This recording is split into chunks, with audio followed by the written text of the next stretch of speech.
যে আফিয়ার তার স্বপ্নের মধ্যে রাসূলুল্লাহ সাল্লাল্লাহু আলাইহি সাল্লাম আসছেন, এসে জিজ্ঞাসা করতেছেন, আল্লাহ রাসূলকে জিজ্ঞাসা করছেন আফিয়া, ইয়া রাসূলুল্লাহ আমার এই ইমতিহান, এই পরীক্ষা কবে শেষ হবে? রাসূলুল্লাহ সাল্লাল্লাহু আলাইহি সাল্লাম বলেন, এটা তোমার ইমতিহান না, এটা আমার উম্মতের পরীক্ষা। सितारों से आगे जहान और भी है, अभी इश्क के इम्तिहान और भी है, शाहीन है तू परवेज से काम तेरा, तेरे सामने आसमां और भी है। মা তিনি বলছিলেন, তখন যখন আমেরিকার ফৌজিরা তাকে জিজ্ঞাসা করে, তিনি একটা অভিমান করে কথা বলছেন যে আমি এভাবে কোরআনের উপর পা দিয়ে যাব না, আমাকে সারানোর জন্য মোহাম্মদ বিন কাসেম আসবে। প্রত্যেকদিন আমেরিকার সৈন্যরা তাকে জিজ্ঞাসা করে, মোহাম্মদ বিন কাসেম আসেনি।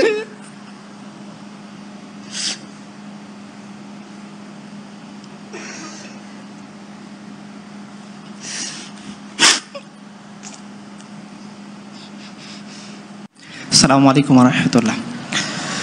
আলহামদুলিল্লাহ ওয়াসসালাতু ওয়াসসালামু আলা রাসূলিল্লাহ ওয়া আলা আলিহি ওয়া সাহবিহি আজমাইন। আমি যে কথাগুলো মনে মনে ঠিক করছিলাম বলবো, আমি উস্তাদদের দেখে সব কথা ভুলে গেছি। আচ্ছা, তারপর আমি সাহস করে খুব সরল কিছু কথা বলবো, কারণ আমি একে তো আলেম না, আরেক হচ্ছে জ্ঞান গরিমার ক্ষেত্রে আমি উস্তাদের থেকে সবার চেয়ে একেবারে নিচু শ্রেণীর মানুষ। তো আমি খুব সহজ কিছু কথা বলবো, যাতে আমার মতো একেবারে সহজ সরল যারা আছেন তাদের বুঝতে সুবিধা হয়। তো ইন্টেলেকচুয়াল শ্রেণী আশা করি আমাকে মাফ করে দিবেন যে আমি কেন আপনাদের মতো কথা বলতে পারিনি। আচ্ছা, আপনারা যারা আমাদের মতো জেনারেল পড়ুয়া হুজুর বা খেজুর টাইপের মানুষ আছেন, তারা দেখবেন যে রাষ্ট্র ব্যবস্থা যখন আপনারা পড়েন বা আমরা পড়ছি ছোটবেলায়, আমাদের বাধ্যতামূলকভাবে সমাজবিজ্ঞান পড়তে হয়েছে সায়েন্সে পড়া সত্ত্বেও। সেখানে আমাদেরকে পড়ানো হইতো যে রাষ্ট্রবিজ্ঞানের ক্ষেত্রে ভালো ভালো কিছু থিওরির কথা। তারা দৌড়ে চলে যেত প্লেটোর কাছে, দৌড়ে চলে যেত এরিস্টটলের কাছে। এরপরে লম্বা একটা সময় বিরতি দিয়ে তারা চলে আসতো কার্ল মার্কসের কাছে, জ্যাঁ-পল সার্ত্রের কাছে, আরো যারা আছে তাদের কাছে। আমরা কখনো সাহস করে তাদেরকে প্রশ্ন করতে পারি না যে ভাই তুমি একবারে লাভ দিয়ে প্লেটোর কাছে গেলা, হ্যাঁ একবারে আমাকে তুমি এরিস্টটলের কথা শোনাইলা, সে হলো গণতন্ত্রের বাপ, অমুক মা অমুক ভগবান। তুমি লাভ দিয়ে 1000 বছর বিরতি দিয়ে আবার হুট করে পশ্চিমের কাছে চলে আসতা। তার মানে ভিতরে যে সময়টা ছিল, এখানে কি সমস্ত জিন ইনসান মারা গিয়েছিল নাকি? এরা কোথায় ছিল? এরা কি দ্বারা শাসিত হয়েছিল? এদের কাছে কিছু ছিল না? কেন তারা ইচ্ছা করে এই মাঝের সময়টাকে স্কিপ করে গেল? কারণ এই মাঝের সময়টা এমন সময় ছিল যে সময়ের মধ্যে একজন রাষ্ট্রপ্রধান সে সাধারণ একজন নারীর কাছে গিয়ে জিজ্ঞাসা করতো, মা বলো তোমার কি প্রয়োজন আছে। এটা এমন একটা সময় ছিল যখন আল্লাহ সুবহানাহু ওয়া তাআলা এমন একটা নিজাম এই জমিনের মধ্যে বাস্তবে দেখাইছিলেন যে জাকাত কে নিবে ঢোল পেটানো হচ্ছে, সপ্তাহের পর সপ্তাহ, মাসের পর মাস, একজন মানুষ খুঁজে পাওয়া যাচ্ছে না যে জাকাত নেওয়ার মতো আসবে। এটা এমন একটা সময় ছিল যখন এই সময়ের মধ্যে ইয়েমেন থেকে, সানা থেকে, হাদারা মাউত থেকে একজন নারী একাকী মক্কায় হজ করতে আসতো, সে আল্লাহ ছাড়া আর কাউকে ভয় করতো না। এই জন্য তারা এই সময়টা স্কিপ করেছে। আমরা দেখবো ইনশাআল্লাহ যে এই সময়টা, আমি খুবই ছোট্ট কিছু কথা বলবো, যে সময় কম আর আমার জ্ঞান গরিমাও কম, আমি বলবো ইনশাআল্লাহ যে এই সময়টা কেন তারা স্কিপ করে গেছে, কি তাদের সমস্যা ছিল। তো আপনারা দেখবেন যে আমরা আমাদের কিতাব পত্রে এই কথাগুলো পাই না। কেন পাই না? খুব সিস্টেমেটিক ভাবে এই কথাগুলোকে হাইড করে ফেলা হয়েছে। কেন হাইড করে ফেলা হয়েছে? একটা প্রশ্ন করি আপনাদেরকে, বদরের যুদ্ধে সাহাবায়ে কেরামের কাছে কয়টা তলোয়ার ছিল? যিনি বলতে পারবেন তিনি একটা পুরস্কার পাবেন ইনশাআল্লাহ। কয়টা? 8টা। ওকে ফাইন, যিনি বলছেন তার নামটা লিখে রাখেন ইনশাআল্লাহ। আচ্ছা, আপনারা বলেন 8টা তলোয়ার নিয়ে তারা কোথায় চলে গেছেন? 1000 সৈন্যের মোকাবেলা করতে, যাদের কাছে প্রশিক্ষিত সৈন্য আছে, তাদের কাছে নারী আছে, মদ আছে, প্যানপ্যানানো সঙ্গীত আছে, সব আছে। সব কিছু থাকা সত্ত্বেও সাহাবায়ে কেরাম কোনো ভয় না করে, কোনো সংকোচ না করে রাসূলুল্লাহ সাল্লাল্লাহু আলাইহি সাল্লাম বলছেন যে চলো আবু সুফিয়ান বাণিজ্য কাফেলা আক্রমণ করার জন্য যেতে হবে। তারা 8 তলোয়ার নিয়ে চলে গেছেন। এবং এই তলোয়ার শুধু 8টা এরকম না, বাহনের সংকট, 3 জন 4 জনে মিলে একটার বাহনের উপর সওয়ার হয়েছেন, যার বাহন নাই তিনি পায়দল হেঁটে চলে গেছেন। তো এই সময়টার মধ্যে আপনারা দেখেন যে 8টা তলোয়ার নিয়ে 1000 জনের মোকাবেলা করতে তারা ভয় করতেছে না। তো স্বভাবতই যদি ওই সময়টার কথা আমাদেরকে বলা হয়, তাহলে এই অডিয়েন্স যারা চিন্তা করে যে আমাদের দিয়ে কিভাবে দিন প্রচার হবে, এই অডিয়েন্স আমাদের সমাজ যখন চিন্তা করে যে মানুষের ভোট না হইলে কিভাবে দিন কায়েম হবে, এই সমাজ যে চিন্তা করে যে ম্যাক্সিমামের যদি আমি মতামত না পাই তাহলে কিভাবে শরিয়া কায়েম করব, এদেরকে আটকায় রাখা যাবে না। এরা 8 তলোয়ার নিয়ে চলে যাবে, কারণ হুকুম আসছে, চলে যেতে হবে। এরা ওই ইতিহাস মানুষকে স্মরণ করবে। যখন সাদ ইবনে আবি ওয়াক্কাস রাদিয়াল্লাহু আনহু দাজলা নদীর কিনারে দাঁড়িয়ে ঘোষণা করতেছিলেন যে আল্লাহ রাসূলের সাহাবীরা, তোমরা কি চাও আল্লাহর দিন নদীর এই পারেই শেষ হয়ে যাবে না ওইদিকে নিয়ে যাবা? সমস্ত সাহাবে কেরাম এক বাক্যে বলছিল যে না না না, রাসূলুল্লাহ সাল্লাল্লাহু আলাইহি সাল্লাম যে দিনের জিম্মাদারি আমাদেরকে দিয়ে গিয়েছেন সেটা নদীর এই পারে সমাপ্ত করার জন্য না, আমরা এই দিনকে নিয়ে নদীর ওই পারে চলে যাব। মুসলমানদের এই ইমাম, মুসলমানদের এই আমির বলতেছেন তাহলে ঘোড়া চালাও, নাস্তাঈনু বিল্লাহি ওয়া নাতাওয়াক্কালু আলাইহি হাসবুনাল্লাহ ওয়া নি'মাল ওয়াকিল নি'মাল মাওলা ওয়া নি'মান নাসির। ঘোড়া ছুটিয়ে গেছেন। ইতিহাস সাক্ষী দিচ্ছে, হাফিজ ইবনে কাসির বিদায় ওয়া নিহায়াতে লিখতেছেন, পুরা সমুদ্র এই দাজলা নদী এই গোটা হাজার ফোর্স তারা পার হয়ে গেছেন, খোদার কসম তাদের ঘোড়ার খুর পানির মধ্যে ডুবে নাই। যখন এই ইতিহাস তারা শুনবে তখন তো তাদেরকে আর আটকায় রাখা যাবে না। তারা সমুদ্র দেখবে না, তারা আগুন দেখবে না, তারা বাতাস দেখবে না, তারা পশ্চিম দেখবে না, তারা ওয়াশিংটন দেখবে না, তারা দিল্লি দেখবে না, তারা আল্লাহ দিনের জন্য ভাঙ্গা 8টা তলোয়ার নিয়ে রুস্তমের মোকাবেলা করার জন্য দাঁড়ায় যাবে। এই জন্য তারা এই হিস্ট্রিটাকে হাইড করে রাখছেন। তো আমাদের উচিত এই হিস্ট্রিটাকে সামনে নজরে আনা ইনশাআল্লাহ, তাহলে আমাদের হীনমন্যতাগুলো দূরীভূত হয়ে যাবে এবং যে পিপাসা প্রত্যেকটা জনগণের মাঝে আসে সেই পিপাসাকে আমরা নির্মূল করতে পারবো, সেই পিপাসাকে আমরা নিবারণ করতে পারবো। সেই পিপাসা মুক্ত পৃথিবী, সেই ক্ষুধা মুক্ত পৃথিবী, সে দারিদ্র মুক্ত পৃথিবী, সে সন্ত্রাস মুক্ত পৃথিবী আমরা গড়ে তুলতে পারবো, যেটার এক্সাম্পল আপনারা ইনশাল্লাহ কিছুক্ষণের মধ্যে পাবেন।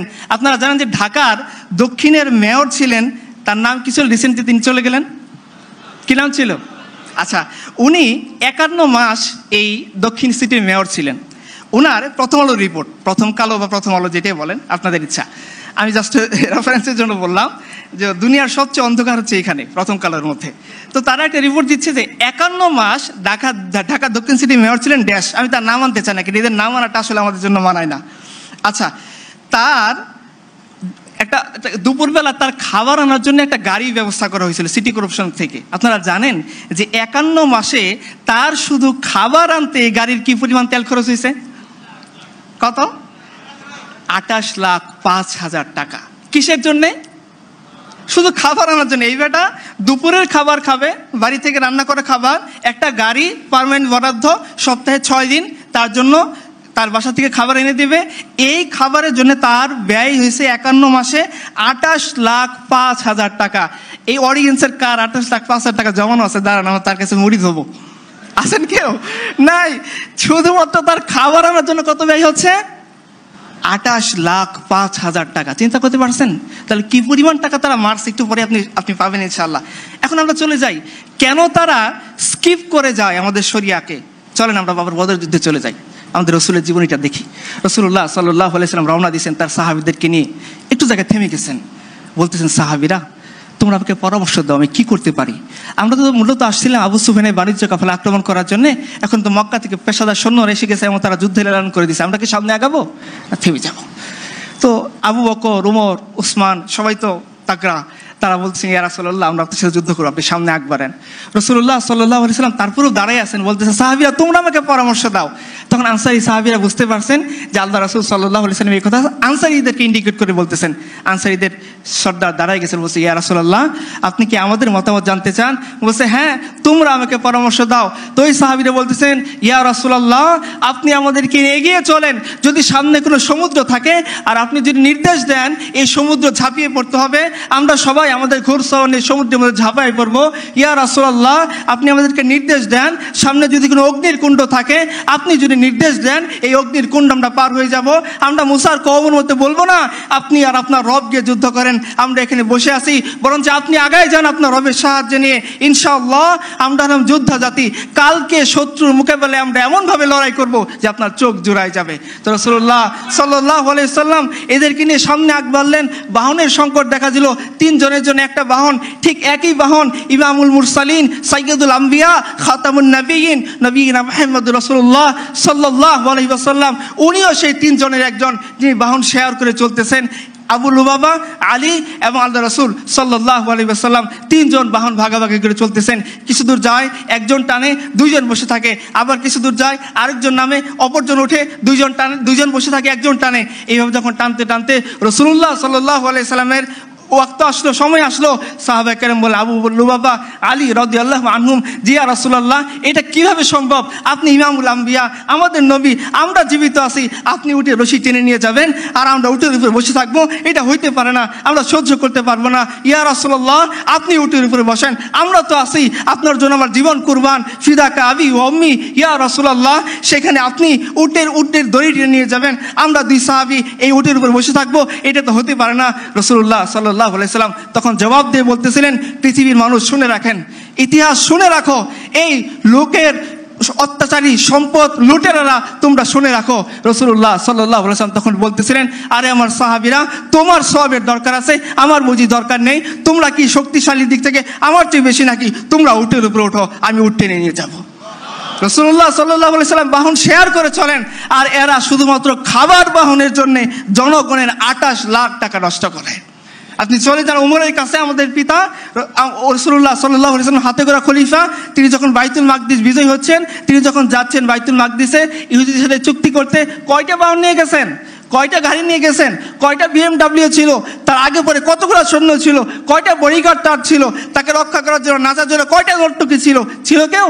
তার গোলাম, তিনি গোলাম উটের উপর বসতেছেন, উমর টেনে নিয়ে যাচ্ছেন, উমর উটের উপর বসেছেন, গোলাম টেনে নিয়ে যাচ্ছেন। এখন আপনারাই সিদ্ধান্ত নেন, আপনারা কোন সমাজ চান, কোন শরীয়ত চান, কোন ব্যবস্থা চান, যে ব্যবস্থার মধ্যে একটা রাষ্ট্রপ্রধান তার সাধারণ দুইজন প্রজাকে উটের উপর বসিয়ে নিয়ে টেনে যায়, এই এমন সমাজ যে রাষ্ট্রপ্রধান তার গোলামকে উটের উপর বসিয়ে নিজে টেনে নিয়ে যায়, এমন সমাজ না যে সমাজের মধ্যে এই সমাজের নেতাপতিরা, এই সমাজের গোত্র প্রধানরা, এই সমাজের রাষ্ট্রপতিরা শুধুমাত্র খাবার আনা নেওয়া করার জন্য জনগণের 28 লাখ টাকা নষ্ট করে। এটা আপনারা সিদ্ধান্ত নেন ইনশাআল্লাহ। এখন আপনারা দেখেন, আরো সামনে আগান। আপনারা জানেন বাংলাদেশের বিচার ব্যবস্থার একটা সিস্টেম হচ্ছে, আমি এখান থেকে পড়ি যাতে আপনারা কেউ মনে না করতে পারেন যে আমি ভুলভাল কথা বলতেছি। সংবিধানের 51 2 নম্বর ধারাটা আমি পড়তেছি, আপনারা একটু শোনেন মনোযোগ দিয়ে। হ্যাঁ, রাষ্ট্রপতির কার্যভার কালে তাহার বিরুদ্ধে কোনো আদালতে কোনো প্রকার ফৌজদারি কার্যধারা দায়ের করা বা চালু রাখা যাইবে না, এবং তাহার গ্রেফতার বা কারাবাসের জন্য কোনো আদালত হইতে পরোয়ানা জারি করা যাইবে না। তাহলে রাষ্ট্রপতি, যাকে আপনারা বানাইছেন কি আইনের রক্ষক, তাই না? রাষ্ট্রের পিতা রাষ্ট্রপতি, রাষ্ট্রের বাপ, রাষ্ট্রের মাকে নাই না? আচ্ছা, না থাক, আচ্ছা ঠিক আছে।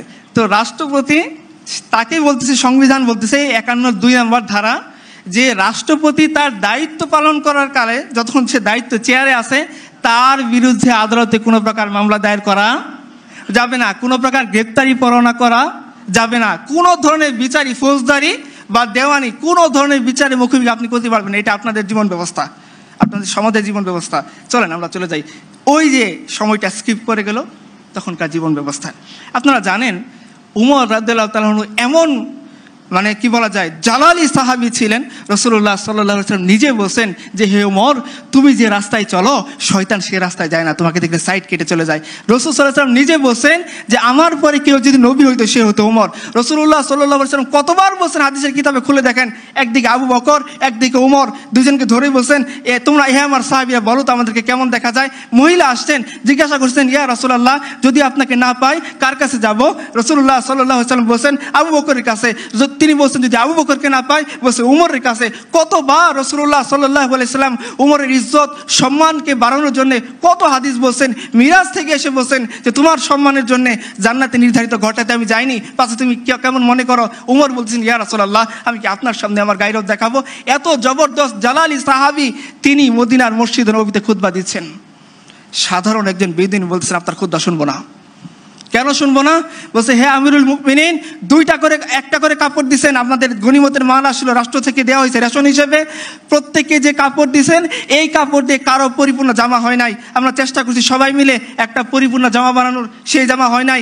আমি দেখতে পাচ্ছি আপনার শরীরে ঠিক ওই একই পোশাক, ওই একই কাপড় দিয়ে বানানো।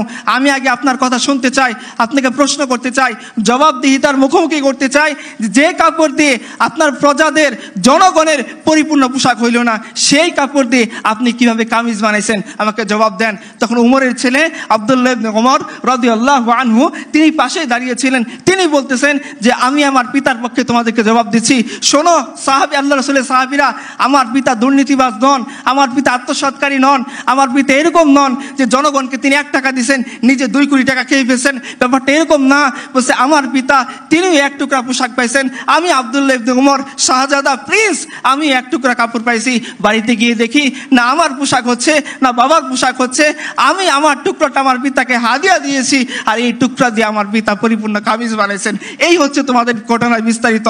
তখন ওই সাহাবী বলছেন এখন আপনি খুতবা পড়েন, বলেন আপনি কেমন সমাজ চান, যে সমাজের মধ্যে রাষ্ট্রপতি তার চেয়ারে থাকা অবস্থায় সে সুদ খাক, সে ঘুষ খাক, সে দুর্নীতি করুক, সে মানুষের টাকা মানি লন্ডারিং মাধ্যমে পাচার করুক বা জনগণের সম্পত্তি আত্মসাৎ করুক, তাকে বিচারে মুখোমুখি করা যাবে না, এরকম সমাজ?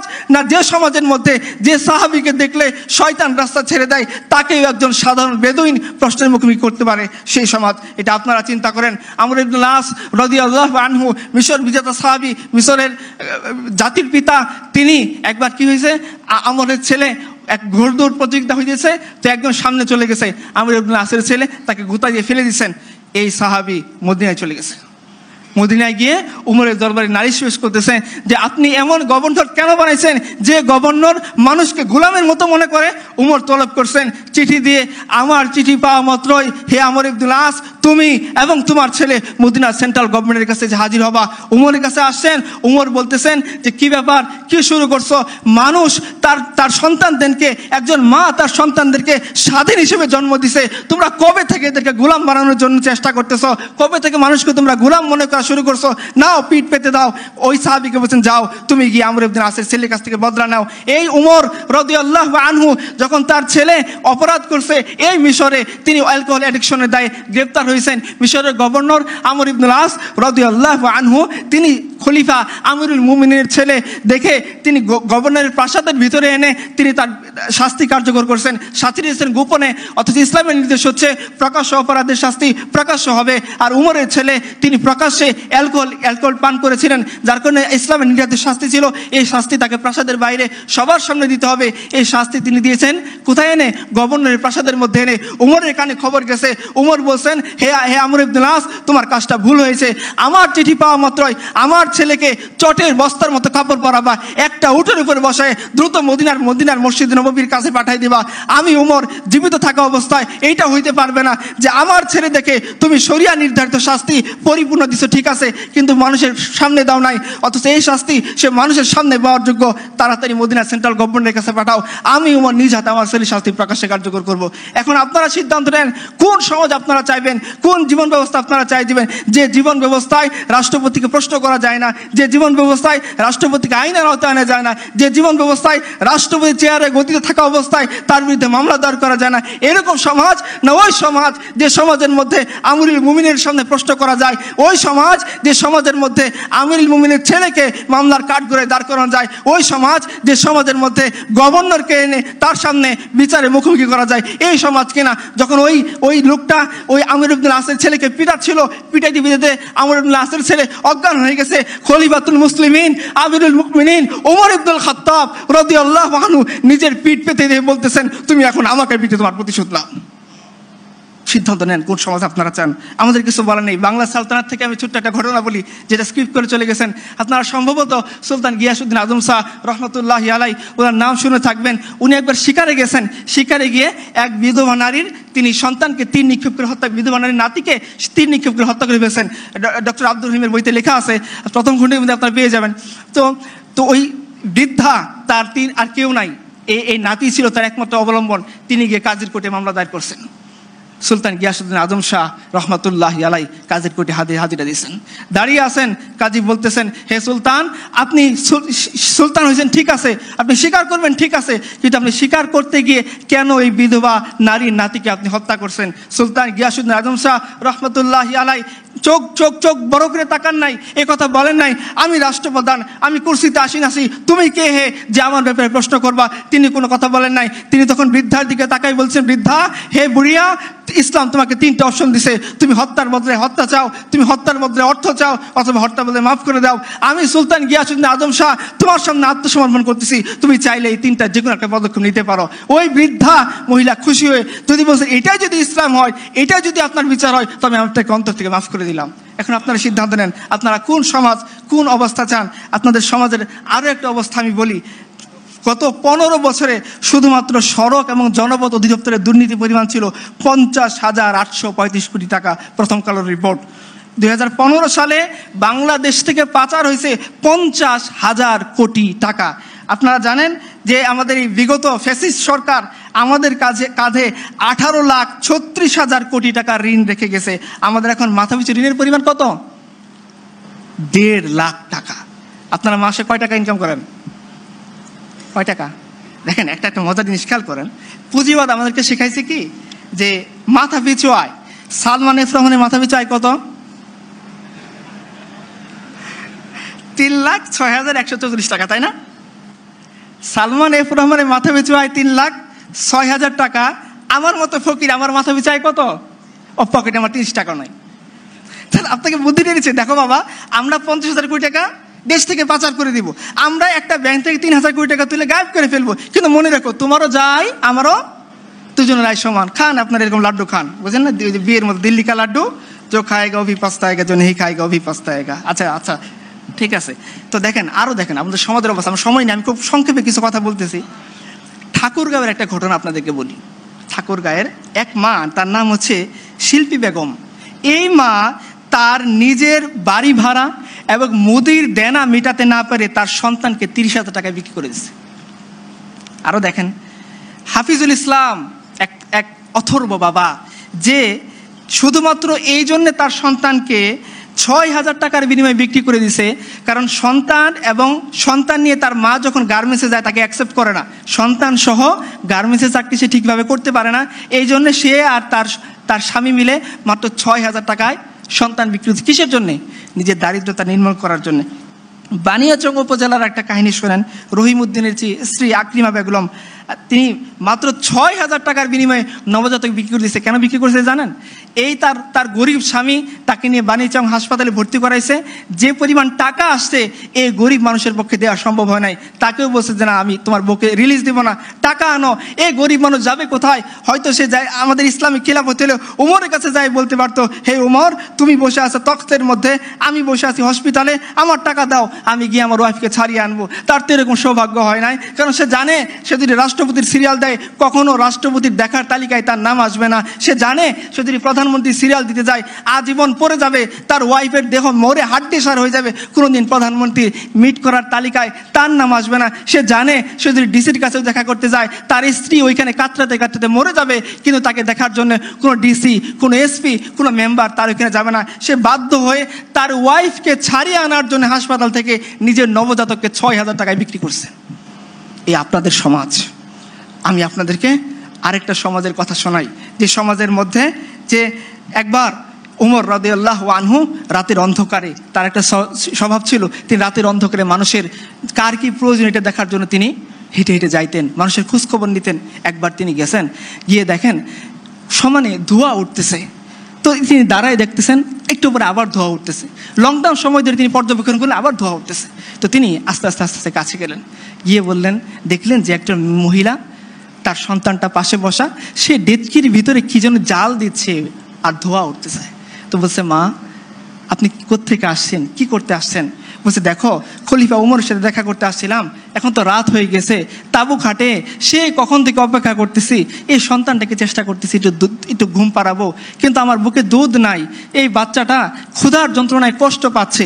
তো আমি একে সান্ত্বনা দেওয়ার জন্যে একটা হাঁড়ির মধ্যে কয়েকটা পাথর নিয়ে জাল দিচ্ছি আর বলতেছি, দেখো বাবা রান্না হচ্ছে, তুমি একটু অপেক্ষা করো, রান্না হচ্ছে, তুমি একটু অপেক্ষা করো। এই দৃশ্য দেখে আমিরুল মুমিনিন উমর রাদিয়াল্লাহু আনহু বাচ্চা শিশুর মতো কাঁদতেছেন। দ্রুত আসছেন, বাইতুল মাল থেকে নিজে আটার বস্তা নিয়ে গেছেন, তার তার গোলাম বলতেছিল, হে আমিরুল মুমিনিন, আপনি তো আমাদের সবার আমির, আপনি আমার আকা, আমার মনিব, আমি আপনার গোলাম, বস্তা না আমার পিঠে দিবেন, আমি না আপনাকে নিয়ে যাব। ওমর বলতেছেন, হে আমার গোলাম, যে বোঝা আল্লাহ আমাকে দিছেন সেই বোঝা কিয়ামতের দিন তুমি বইবা, বস্তা আমার কাঁধে তুলো। উমর রাদিয়াল্লাহু আনহু খলিফাতুল মুসলিমিন রাদিয়াল্লাহু আনহু, তিনি উটের ও আটার বস্তা পিঠে নিছেন, একটু তেল একটু ঘি হাতে নিছেন, কয়েক মাইল হেঁটে ওই নারীর কাছে গেছেন, গিয়ে তিনি নিজ হাতে আমিরুল মুমিনিন উমর ওই যে পাথরে দিয়ে গরম করা যে পানি, সেই পাথর সরিয়ে ওইখানে তিনি আটা দিছেন, আটা গুলছেন, নিজে রুটি বানাইছেন। এরপর বুড়িয়াকে বলছেন, মা তুমি শেখো। এই উমর খলিফাতুল মুসলিমিন রাদিয়াল্লাহু আনহু তিনি চলে গেছেন ওই বাচ্চার কাছে, গিয়ে যে উমরকে দেখলে শয়তান রাস্তা ছেড়ে দেয়, এই উমর বাচ্চা আমরা যেভাবে ঘোরাঘোরা খেলি পিচ্চির সাথে, এই খলিফাতুল মুসলিমিন উমর রাদিয়াল্লাহু আনহু বাচ্চা শিশুর সাথে তিনি ঘোরাঘোরা খেলতেছেন আর বলতেছেন,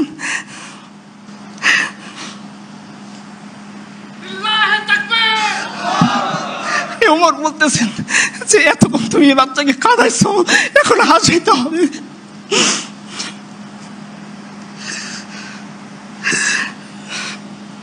আমি এমন কোন নেতার কথা বলতেছি না যারা মানুষের ভোট ডাকাতি করে নেতা হয়, আমি এমন নেতার কথা বলতেছি যিনি আল্লাহর কাছ থেকে জান্নাতের সার্টিফিকেট পাইছেন।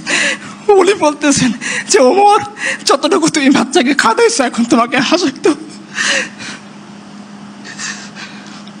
এখন আপনারা সিদ্ধান্ত নেন, আপনারা কোন কোন রাষ্ট্রপ্রধান চান, কোন কি চান।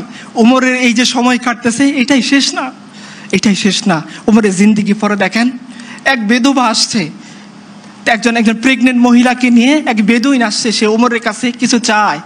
তারও আস্তে আস্তে রাত হয়ে গেছে, সে তাঁবুর মধ্যে অপেক্ষা করতেছে, আর ওদিকে তার স্ত্রীর প্রসব বেদনা শুরু হয়ে গেছে, কাঁদতেছে এই বেদুইন বসে। এখন সে কি করবে, একা তো তার কিছু করার নাই, এই মহিলাকে সে কিভাবে সামলাবে, কিভাবে ওইখান থেকে মদিনার কাছে যাবে। ও ওমরের কাছে ধরা পড়ছে, ওমরের কাছে ধরা পড়ছে। ওমর বলছে, তোমার কি হয়েছে? বেদুইন বলছে, তুমি সরো এখান থেকে, তুমি পুরুষ মানুষ, তুমি কি করতে পারবো আমাকে এই মুহূর্তে? ওমর বলতেছেন, বলোই না তোমার কি হয়েছে। বলছে, দেখো আমি আমিরুল মুমিনিন ওমরের সাথে দেখা করতে আসছিলাম, আর পথের মধ্যে আমার স্ত্রী ছিল প্রেগনেন্ট, সে এসে এই অবস্থায় পড়ে গেছে, এখন তার বাচ্চা হবে, আমি পুরুষ মানুষ, এই মহিলাকে নিয়ে এখন কি করব, চিন্তায় পড়ে আছি। ওমর একটু ওয়েট করলেন না, তিনি তার স্ত্রী উম্মে কুলসুমের কাছে গিয়ে বলতেছেন, হে উম্মে কুলসুম, তোমাকে আল্লাহ একটা সুযোগ দিয়েছেন, তুমি সেটা অ্যাকসেপ্ট করবা কিনা? বলছে, কি সুযোগ? বলছে, তোমাকে আল্লাহ সুযোগ দিয়েছে সব কামে কভার করার। এক বেদুইন আমি দেখে আসলাম, সে তার স্ত্রী নিয়ে, গর্ভধারিণী স্ত্রী, তার ব্যথা শুরু হয়ে গেছে, এই মুহূর্তে তাকে দেখার মতো কেউ নাই, আমিও পুরুষ মানুষ, তাকে কিছু করতে পারবো না, তোমাকে আল্লাহ সুযোগ দিয়েছেন, চলো আমরা যাকে ফার্স্ট লেডি বলি, সে আমিরুল মুমিনিন উমরের স্ত্রী, তিনি চলে গেলেন বাচ্চা হওয়ার জন্য যে সমস্ত ইকুইপমেন্টস লাগে সেগুলো নিয়ে, আর উমর আটার বস্তা নিয়ে দুইজন রওনা হলেন। তার গোলাম ওই দিনও তাকে বাদশা দিলেন। উমর বললেন, না না না, যে দায়িত্ব আমাকে দিছে সেই দায়িত্বের বোঝা আমি তোমাকে দেবো হইতে চাই না। এই উমর আমিরুল মুমিনিন তার স্ত্রী চলে গেলেন সেই মহিলার কাছে, তিনি মহিলার কাছে তার স্ত্রীকে পাঠাই দিলেন, আর নিজে আমিরুল মুমিনিন উমর রাদিয়াল্লাহু আনহু তিনি খাবার রান্না করতে বসে গেলেন। একটু পর যখন বাচ্চা হইল, ওইখান থেকে বেদুইনের সামনে উমরের স্ত্রী ভিতর থেকে ঘোষণা দিল, হে আমিরুল মুমিনিন, বেদুইনকে বললেন তার ছেলে হয়েছে। বেদুইন এতক্ষণ উমরের পাশে বসেছিল, একটু পরে সে সরে গেল। উমর বলছে, না না তুমি সরো না, তুমি যে আর্গুমেন্ট নিয়ে উমরের কাছে আসছিলা, হতভাগা উমর, তোমার সামনে তুমি যা কিছু বলতে চাও এখন বলো, কি আমাদের দিন উমরকে তুমি অপরাধী সাব্যস্ত করো না। আপনারা সিদ্ধান্ত নেন, আপনারা কোন ধরনের জীবন বিধান চান। যে জীবন বিধান একজন শাসককে একজন শাসিতের পায়ের কাছে এনে দেয়, যে জীবন বিধান একজন শাসককে বিচারের কাঠগড়ায় দাঁড় করায় দেয়, যে জীবন বিধান একজন শাসককে উটের বস্তা আটার বস্তা কাঁধে করে জনগণের কাছে পৌঁছে দিতে বাধ্য করে, সেই জীবন ব্যবস্থা না ওই জীবন ব্যবস্থা যারা মানুষের ভোট ডাকাতি করে, যারা মানুষের টাকা ডাকাতি করে, যারা মানুষের অর্থ ছিনতাই করে, জীবন যৌবনকে বিপর্যস্ত করে, লাখ লাখ যুবককে বেকার করে, লাখ লাখ মানুষের স্বাধীনতা হরণ করে, যারা বিদেশে গিয়ে ফুর্তি করে, ফষ্টি নষ্ট করে, তাদের জীবন ব্যবস্থা আপনারা সিদ্ধান্ত নেন, এটা আপনাদের সিদ্ধান্ত, আমি কিছুই বলবো না। আমি দেখি আরো দুই একটা কথা আপনার সামনে বলি ইনশাআল্লাহ। আমাদের সমাজ ব্যবস্থার অবস্থা আপনি খেয়াল করেন, 13 বছর কারা ভোগ করছেন ওবায়দুর রহমান নামের একজন লোক, সে 13 বছর পরে জানতে পারছে সে নিরপরাধী ছিল। খবর বিবিসির। ব্রাহ্মণবাড়িয়ার বাবুল মিয়া 25 বছর কারাগার খাটছে, 25 বছর সে জানতে পারছে সে নির্দোষ ছিল। বাগেরহাটের শেখ জাহিদ 20 বছর মামলা খাটছে, 20 বছর মামলা খাটার পর জানতে চাইছে সে নির্দোষ ছিল। আপনাদের সমাজ, যে সমাজের মধ্যে আমার কাছে রেফারেন্স আছে, এখানে সবগুলো লেখা আছে, ধর্ষণে মামলা করছে তার পিতামাতা, মাকে ধর্ষণ করছে কিনা ধর্ষণে মামলা তুলে নেয়, জামালপুরের ঘটনা। ধর্ষণের মামলা করছে, 7 বছরের 4র্থ শ্রেণীর কিশোরীকে ধর্ষণ করছে, তার মা বাবা মামলা করছে, মামলা কেন তুলে নেয়, সেজন্য কিশোরীর ভাইকে তারা মেরে ফেলছে। আপনাদের দেশের ঘটনা। শেষ করে দিব আমি একটা ঘটনা বলে। আদি ইবনে হাতিম রাদিয়াল্লাহু আনহু তিনি আসছেন রাসূলুল্লাহ সাল্লাল্লাহু আলাইহি ওয়াসাল্লামের কাছে দিন কবুল করতে। কেন আসছেন তিনি? তার বোন সাফফানা রাদিয়াল্লাহু আনহা তিনি পরবর্তী ইসলাম কবুল করছেন। তিনি যুদ্ধবন্দী হিসেবে রাসূলুল্লাহ সাল্লাল্লাহু আলাইহি ওয়াসাল্লাম ধরা পড়ছিলেন। তো রাসূলুল্লাহ সাল্লাল্লাহু আলাইহি ওয়াসাল্লাম আদি ইবনে হাতিমের বোন, শত্রুপক্ষের নারী, চিন্তা করেন। এখান থেকে একটা ঘটনা আমি আপনাদেরকে বলবো। শত্রুপক্ষের নারী ধরা পড়ছে, রাসূলুল্লাহ সাল্লাল্লাহু আলাইহি ওয়াসাল্লামের কাছে নিয়ে আসা হয়েছে। আল্লাহ রাসূল তাকে মসজিদের ওই পাশে একটা কামরায় ওইদেরকে থাকতে দিয়েছেন। সাফফানা যখনই রাসূল সাল্লাল্লাহু আলাইহি ওয়াসাল্লাম তার সামনে দিয়ে যায়, তিনি রাসূলের কাছে কিছু বলতে চান, কিন্তু রাসূল দ্রুত চলে যান। এরকম 2-3 দিন পরে সাফফানা বলছেন, ইয়া রাসূলুল্লাহ, আমাকে আমার ভাইয়ের কাছে ফেরত পাঠান। তখন রাসূলুল্লাহ সাল্লাল্লাহু আলাইহি ওয়াসাল্লাম বলতেছেন, হে তুমি কে? বলতেছে, আমি আদি ইবনে হাতিমের বোন, হাতিম তাইর কন্যা সাফফানা। তখন রাসূলুল্লাহ সাল্লাল্লাহু আলাইহি ওয়াসাল্লাম বলছে, দেখো তুমি তাড়াহুড়া করো না, তুমি তোমার একজন যাওয়ার জন্য গাইড খোঁজো, বিশ্বস্ত গাইড যদি পেয়ে যাও তখন আমাকে জানাবা, আমি তোমাকে তোমার ভাইয়ের কাছে পৌঁছানোর জন্য ব্যবস্থা করে দিব। রাসূলুল্লাহ সাল্লাল্লাহু আলাইহি ওয়াসাল্লাম যখন এই মহানুভবতা দেখাইলেন এবং তার জন্য ওই তার ভাইয়ের কাছে যাওয়ার জন্য যখন একটা গাইড পাওয়া গেল, তখন সে আল্লাহর রাসূলের কাছে এসে বলতেছেন, ইয়া রাসূলুল্লাহ, গাইড ম্যানেজ হয়ে গেছে, আমার ভাইয়ের লোকেশন ট্রেস হয়ে গেছে, আমাকে এখন যাওয়ার জন্য আপনি অনুমতি দিয়ে দেন। রাসূলুল্লাহ সাল্লাল্লাহু আলাইহি ওয়াসাল্লাম এই যুদ্ধবন্দী নারীকে যাওয়ার জন্য পাথেও দিয়েছেন, নিজের চাদর মুবারক খুলে বলছেন, যাও সাফফানা, তোমার ভাইয়ের কাছে চলে যাও। আজকে দেখেন পশ্চিম আমাদেরকে জীবন ব্যবস্থা দেয়, এই জীবন ব্যবস্থা আমাদের বোন আফিয়া সিদ্দিকীকে কত হাজারবার ধর্ষণ করে। এই তো পশ্চিমের জীবন ব্যবস্থা। যান সেই পশ্চিমের সামনে মাথা টেকেন, আমরা আল্লাহর সামনে মাথা টেকাবো। আপনারা সেই জীবন ব্যবস্থা নিয়ে সন্তুষ্ট থাকেন যে জীবন ব্যবস্থা আমাদের বোন আফিয়া সিদ্দিকাকে কয়েক হাজারবার ধর্ষণ করে তাকে প্রস্তাব দিয়েছে। তার বোনের ঘটনা আমি বাড়িয়ে কোনো কথা বলতেছি না। তাকে বলা হয়েছে যে তোমাকে ছেড়ে দেব, যাও কুরআনের সামনে পা দিয়ে যাও। আফিয়া বলছেন যে না, আমি এটা করতে পারবো না। তো আফিয়া, তার বোন বলতেছিল যে আফিয়ার তার স্বপ্নের মধ্যে রাসূলুল্লাহ সাল্লাল্লাহু আলাইহি ওয়াসাল্লাম আসছেন, এসে জিজ্ঞাসা করতেছেন, আল্লাহ রাসূলকে জিজ্ঞাসা করছেন, আফিয়া, ইয়া রাসূলুল্লাহ, আমার ইমতিহান, এই পরীক্ষা কবে শেষ হবে? রাসূলুল্লাহ সাল্লাল্লাহু আলাইহি ওয়াসাল্লাম বলেন, এটা তোমার ইমতিহান না, এটা আমার উম্মতের পরীক্ষা। सितारों से आगे जहान और भी है, अभी इश्क के इम्तिहान और भी है, शाहीन है तू परवेज से काम तेरा, तेरे सामने आसमां और भी है। মুসলিম উম্মাহ তিনি বলছিলেন, তখন যখন আমেরিকার ফৌজিরা তাকে জিজ্ঞাসা করে, তিনি একটা অভিমান করে কথা বলছেন যে আমি এভাবে কোরআনের উপর পা দিয়ে যাব না, আমাকে সারানোর জন্য মোহাম্মদ বিন কাসেম আসবে। প্রত্যেকদিন আমেরিকার সৈন্যরা তাকে জিজ্ঞাসা করে, মোহাম্মদ বিন কাসেম আসেনি।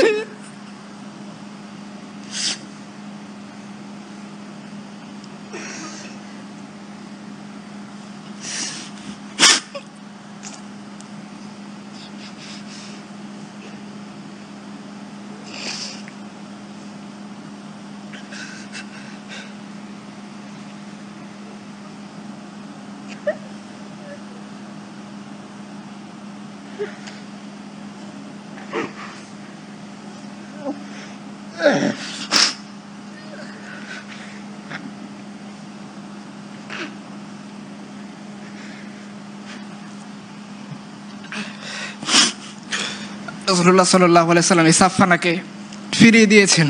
এই দৃশ্য যখন আদি ইবনে হাতিম দেখছে, এরকম যদি সে দেখে নাই কোনোদিন যে যুদ্ধবন্দী একটা নারীকে রাষ্ট্রপ্রধান চাদর দিয়ে ফেরত পাঠায়, তো সে আসছে রাসূলুল্লাহর কাছে দিন কবুল করতে। রাসূলুল্লাহ সাল্লাল্লাহু আলাইহি ওয়াসাল্লাম বলছে, আদি, তুমি ইসলামের এই দরিদ্র হালত দেখে বুঝি দিন কবুল করতেছো না? মনে রেখো, এমন একটা সময় আসবে যে ইসলামের যারা অনুসারী তারা মালামাল হয়ে যাবে, দুনিয়া তাদের পায়ের নিচে পড়ে থাকবে। যে আদি, তুমি এমন একটা সময় দেখবা যে হাজারা মাউত থেকে একটা নারী হজ করার জন্য সে মক্কায় আসবে, সে আল্লাহ ছাড়া আর কাউকে ভয় করবে না। আদি, তুমি এমন একটা সময় দেখবা যখন জাকাত নেওয়া কে নেবে বলে ঢোল পেটানো হবে, কিন্তু জাকাত নেওয়ার মতো একটা লোক খুঁজে পাওয়া যাবে না। আদি ইবনে হাতিম একথা বিশ্বাস করেননি। তখন আল্লাহ রাসূল বলছেন, তুমি এটা বিশ্বাস করো, এরকমটা হবেই। আদি ঈমান কবুল করছেন এবং আদি নিজে বলছেন যে আমি নিজের চোখে সাক্ষ্য দিচ্ছি যে আমি ওই দৃশ্য দেখেছি। হাদারা মাউত থেকে, ইয়েমেন থেকে, সানা থেকে একজন নারী হজ করতে আসতেছে, সে আল্লাহ ছাড়া আর কাউকে ভয় করে না।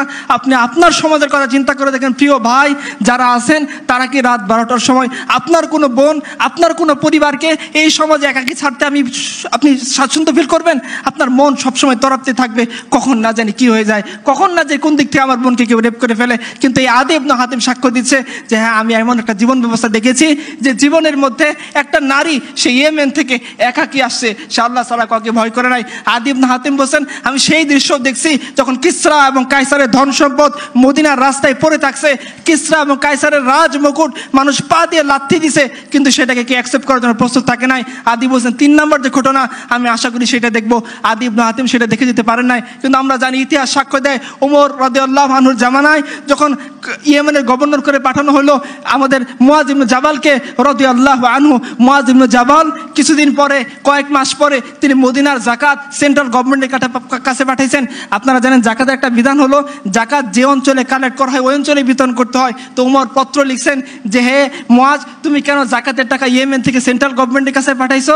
বলছে হে আমিরুল মুমিনিন, এইখানে জাকাত নেওয়ার মতো কোনো লোক খুঁজে পাইনি, এই জন্য আমি এই টাকা আপনার কাছে পাঠাইছি। আপনার উমর ইবনে আব্দুল আজিজ রহমতুল্লাহি আল্লাহর কথা জানেন, বিদায় বা নিহায়াতে লেখা হয়েছে উমর ইবনে আব্দুল আজিজ এমন জীবন ব্যবস্থা কায়েম করছিলেন যেদিন তিনি মারা যান সেই দিন একজন বুজুর্গ দেখতেছিলেন যে সিংহ একজন বকরিকে আক্রমণ করছে, তখন উনি বলতেছিলেন যে হ্যাঁ, উমর ইবনে আব্দুল আজিজ মারা গেছে, কারণ উমর ইবনে আব্দুল আজিজ মারা গেছে বলতে এই সিংহ এই অন্যায়ভাবে এই বকরির উপর আক্রমণ করছে। আপনারা জানেন না এই হিস্ট্রিগুলোর কথা? যখন ইসলাম কায়েম হয়ে গেছে, যে সমস্ত মানুষদেরকে মুসলমানদের ওলিউল আমররা নেতা বানাইছে তাদের হিস্ট্রি আপনারা জানেন না? মিলিয়ে দেখেন আমাদের সমাজের এই ডাকাতগুলোর সাথে, মিলিয়ে দেখেন তাদের জীবনের সাথে, আপনারা কি খুঁজে পাবেন? সাঈদ ইবনে আমের আল জুমাহি রাদিয়াল্লাহু আনহু তার বিরুদ্ধে 4টা অভিযোগ দিছে। বলছে হে আমিরুল মুমিনিন ওমর, আপনার নিয়োজিত এই গভর্নর সে আমাদের সাথে দিনের একটা লম্বা সময় সকাল থেকে কথা বলে না, সে মাসের একটা দিন বাইরে বের হয় না, মাঝে মাঝে সে অজ্ঞান হয়ে যায়, এবং তার বিরুদ্ধে আর একটা অভিযোগ হলো কি যে সে রাতের বেলা জনগণের কথা শুনতে চায় না। উমর সাঈদ ইবনে আমের আল জুমাহিকে চিঠি লিখছেন যে আসো তোমার বিচার হবে, জনগণ তোমার বিরুদ্ধে অভিযোগ দিছে। উমর ফজরের সময় মসজিদ নববীতে বসে আছেন, সাঈদ ইবনে আমের আল জুমাহি তার যে পুতলা ছিল সেই পুতলাটাকে কাঁধের উপর বেঁধে তিনি মসজিদে নববীর মিম্বর দরজায় দিয়ে ঢুকতেছেন। উমর বলতেছেন আমার চোখ কি ধোঁকা খাইতেছে, এই কি সাঈদ ইবনে আমের আল জুমাহি যে হিমসের গভর্নর, তার বাহন কোথায়, তার সে রাজকীয় ভাব কোথায়? সাঈদ ইবনে আমের আল জুমাহি উমরের সামনে হাজিরা দিয়ে বলতেছেন হে আমিরুল মুমিনিন, যে বাহন আপনি দিয়েছেন সেটা রাষ্ট্রীয় কাজের জন্য, সরকারি কাজের জন্য, এখন বেসরকারি হিসেবে আমাকে তলব করেছেন। আমি সাঈদ ইবনে আমের আল জুমাহি হিমস থেকে হেঁটে আপনার কাছে বিচার আদালতের সামনে দাঁড়ানোর জন্য আসছি। পুটলা কেন নিয়ে আসতো? বলছে আমি জানি না, আপনি আমাকে আটকে রাখবেন নাকি আমাকে বহিষ্কার করবেন, আমার তো সম্পদ ছিল এই পুটলার মধ্যে বেঁধে নিয়ে আসছি। উমর জিজ্ঞাসা করতেছেন বলো তোমার বিরুদ্ধে অভিযোগ, তুমি সকাল থেকে লম্বা সময় দেখা করো না মানুষের সামনে? বলছে হ্যাঁ আমিরুল মুমিনিন, আমার ঘরে কাজ করে দেওয়ার মতো কোনো লোক নেই যে আমার কাজে সহযোগিতা করবে। সকাল থেকে ফজরের পরে ইশরাক করার পর কিছু সময় আমি সারাদিনের রান্না বান্না যা আছে সব কিছু নিজে করি, এরপরে বের হই, এই জন্য তারা আমাকে দেখার জন্য সময় মিলাইতে পারে না। বলছে মাসে যে একদিন লেট করে আসো, জুমার জন্য লেট হয়? বলছে হ্যাঁ আমিরুল মুমিনিন, আমার একটা মাত্র কাপড়, এই কাপড়কে মাসের একটা দিন আমি ধুই, যেদিন ধুই শুকাইতে দেরি হয়, এই জন্য বের হইতে দেরি হয়। বলছে রাতের বেলা কেন মানুষকে সাক্ষাৎ দিতে চাও না? বলছে হে আমিরুল মুমিনিন, দিনের বেলা আপনার যে দায়িত্ব সেটা আমি পালন করি, আর রাতটুকু আমি আমার রবকে দেই। বলছে হে তুমি যে মাঝে মাঝে অজ্ঞান হয়ে যাও, তোমার কি মৃগের রোগী আছে? বলছে না না না, আমার মৃগের রোগ নাই। আমার চোখের সামনে একজন সাহাবীকে মক্কার মুশরিকটা ধরে টুকরা টুকরা করছিল, আর সে মরার সময় বলতেছিল ওয়ালাস্তু উবালি হিনা ওয়াকতালু মুসলিমান আলা আইয়ি জানবিন কানা লিল্লাহি মাসরাই ওয়া যালিকা ফি যাতিলিল্লাহি ইয়াশা ইউবারিক আলা আওসালি শিলবিন মুমাজ্জাই। আমার চোখের সামনে তাকে টুকরো টুকরা করা হয়েছে, তাকে শরীরের উপর চড়ে দেওয়া হয়েছে, কিন্তু আমি কিছু করতে পারিনি। যখন এই দৃশ্য আমার মনে আসে আমি বেহুশ হয়ে যাই। এই হচ্ছে আমার অবজেকশন।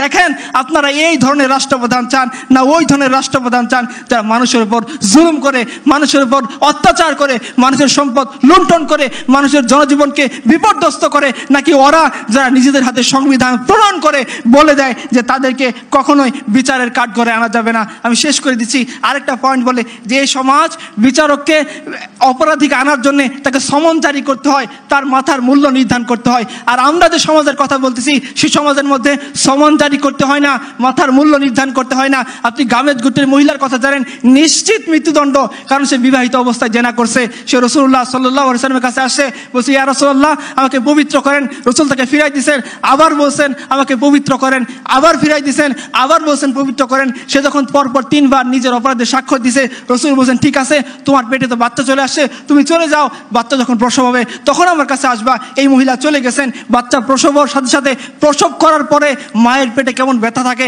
এটা মা ছাড়া কেউ বুঝবে না। ওই মহিলা ওই কুলের বাচ্চা দুধের শিশুকে নিয়ে রাসূলুল্লাহ সাল্লাল্লাহু আলাইহি ওয়াসাল্লামের দরবারে উপস্থিত হয়েছে। বলছি ইয়া রাসূলুল্লাহ, আপনি তো বলছিলেন সন্তান জন্মের পর চলে আসছে, এই চলে আসছি। আল্লাহ রাসূল বলছেন তুমি ফিরে যাও, সন্তান যিনি রুটি খাওয়া শিখবে, খাদ্য গ্রহণ করা শিখবে তখন আসবা, যখন সে দুধ ছাড়বে। 1.5 বছর কি 2 বছর হয়েছে, রাসূলুল্লাহ সাল্লাল্লাহু আলাইহি ওয়াসাল্লাম এই সাহাবী একটা রুটির টুকরা তার সন্তানের হাতে দিয়ে রসুলের কাছে আসছেন। বলছি ইয়া রাসূলুল্লাহ, আপনি তো বলছিলেন যে সন্তান যেদিন দুধ ছাড়বে সেই দিন আসার জন্য, এই দেখেন দৃশ্য, আমার সন্তান রুটির টুকরা খাওয়া শিখছে, এইবার আপনি আমাকে পবিত্র করেন। রাসূলুল্লাহ সাল্লাল্লাহু আলাইহি ওয়াসাল্লাম, বুখারী রওয়ায়াত খুঁজে দেখেন, রাসূলুল্লাহ সাল্লাল্লাহু আলাইহি ওয়াসাল্লাম সাহাবীদেরকে বললেন তোমরা যাও এই নারীকে নিয়ে পবিত্র করো। নারীকে যখন পাথর মেরে নিক্ষেপ করে হত্যা করা হচ্ছিল, তার উপর শারীরিক শাস্তি প্রয়োগ করা হচ্ছিল, রক্তের টুকরা ছুটে এসে খালিদ ইবনে ওয়ালিদের শরীরে লাগলো। খালিদ বলেন ছি ছি ছি, কি একটা ব্যভিচারী মহিলার রক্ত। রাসূলুল্লাহ সাল্লাল্লাহু আলাইহি ওয়াসাল্লাম বলেন খালিদ, এই মহিলাকে গালি দিও না, সে যে পরিমাণ তওবা করছে গোটা মদিনাবাসীকে যদি বন্টন করে দেওয়া হয় তাহলে সবার জন্য যথেষ্ট হয়ে যাবে। আপনারা জানেন যে মাইজ ইবনে মালিক আল আসলামী একই ঘটনা ঘটছে। তারা যে সমাজ, কোন সমাজ আপনারা চান যে সমাজের মধ্যে অপরাধীকে খুঁজে আনার জন্য সমন জারি করতে হয়, অপরাধী অপরাধ করার পর পুলিশকে টাকা দিয়ে পার পেয়ে যায়, অপরাধী অপরাধ করার পর উকিলকে টাকা দিয়ে পার পেয়ে যায়, অপরাধী অপরাধ করার পর জজকে টাকা দিয়ে পার পেয়ে যায় না, ওই সমাজ যে সমাজের মধ্যে একজন অপরাধী সে যদি অপরাধ করে সে শুধুমাত্র আল্লাহকে ভয় করে, সে অপরাধী এই কথা বলে সে লুকিয়ে যায় না, সে অপরাধী এই কথা বলে সে আদালত থেকে দূরে থাকে না, সে অপরাধী এই কথা বলে সে ঘুষ দেয় না, বরঞ্চ সে আল্লাহর সামনে আত্মসমর্পণ করার জন্য নিজের জীবনকে সঁপে দেয়। রাসূলুল্লাহ সাল্লাল্লাহু আলাইহি ওয়াসাল্লাম এই মহিলার ব্যাপারে বলছিলেন যে তোমরা কি আর কাউকে দেখছো যে আল্লাহর অধিকারের সামনে নিজেকে এইভাবে সঁপে দিয়েছিল? এখন আপনারা সিদ্ধান্ত নেন আপনারা কোন সমাজ চান, যে সমাজের মধ্যে এই ধরনের ইনসাফ থাকবে, ন্যায় থাকবে, আদল থাকবে, এই সমাজ, না ওই সমাজ যে সমাজের মধ্যে আমার আপনার এমন কোনো অধিকার থাকবে না, আমাদেরকে না মানুষের তালিকায় রেখে আমাদেরকে আয়না করে রাখা হবে, ওই সমাজ আপনারা সিদ্ধান্ত নেন। ওয়া আখিরু দাওয়ানা আলহামদুলিল্লাহি রাব্বিল আলামিন।